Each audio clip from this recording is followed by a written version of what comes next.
अहमदाबाद सुबह news bulletin प्रस्तुत करता है फास्ट ट्रैक न्यूज़ सौजन्य से अहमदाबाद सुबह हिंदी दैनिक। सांसदों के लिए 184 नए फ्लैटों का उद्घाटन, पीएम मोदी बोले कुछ लोगों को कोसी में बिहार चुनाव दिखेगा। प्रधानमंत्री नरेंद्र मोदी ने सोमवार को दिल्ली के बाबा खड़क सिंह मार्ग पर सांसदों के लिए नवनिर्मित 184 टाइप बहुमंजिला फ्लैटों का उद्घाटन किया।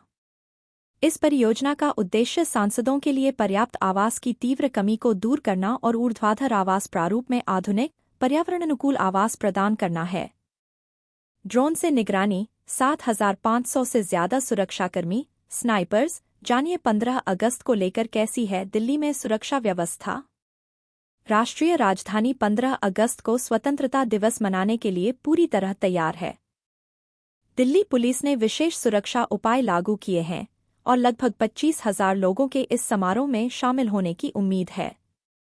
एससी के फैसले के बाद एक्शन में आई दिल्ली सीएम, 8 सप्ताह के भीतर आवारा कुत्तों को हटाने की कार्य योजना बनाने का किया वादा किया। दिल्ली की मुख्यमंत्री रेखा गुप्ता ने सोमवार को कहा कि राष्ट्रीय राजधानी में आवारा कुत्तों की समस्या विकराल स्तर पर पहुंच गई है और आश्वासन दिया कि उनकी सरकार जल्द ही सर्वोच्च न्यायालय के नवीनतम निर्देशों के अनुरूप इस समस्या से निपटने के लिए एक व्यापक नीति लागू करेगी।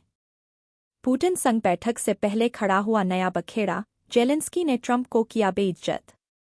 डोनाल्ड ट्रंप जिसको हथियार पहुंचा रहे थे और मसीहा बन रहे थे, अब उन्हीं ने ही ट्रंप की मुसीबत खड़ी कर दी है। इसके साथ ही डोनाल्ड ट्रंप के लिए आगे का रास्ता उस वक्त कठिन कर दी जब पुतिन, ट्रंप और जेलेंस्की की अमेरिका के एक राज्य में बैठक होनी थी। इजरायल को लगेगा एक और झटका, ऑस्ट्रेलिया भी फिलिस्तीन को देगा मान्यता। ऑस्ट्रेलियाई प्रधानमंत्री एंथनी अल्बानीज ने सोमवार को घोषणा की कि ऑस्ट्रेलिया एक फिलिस्तीनी राज्य को मान्यता देगा। यह निर्णय, जिसे सितंबर में संयुक्त राष्ट्र महासभा में औपचारिक रूप दिया जाएगा, ऑस्ट्रेलिया को फ्रांस, ब्रिटेन और कनाडा जैसे देशों की श्रेणी में लाता है जिन्होंने हाल ही में इसी तरह के इरादे व्यक्त किए हैं।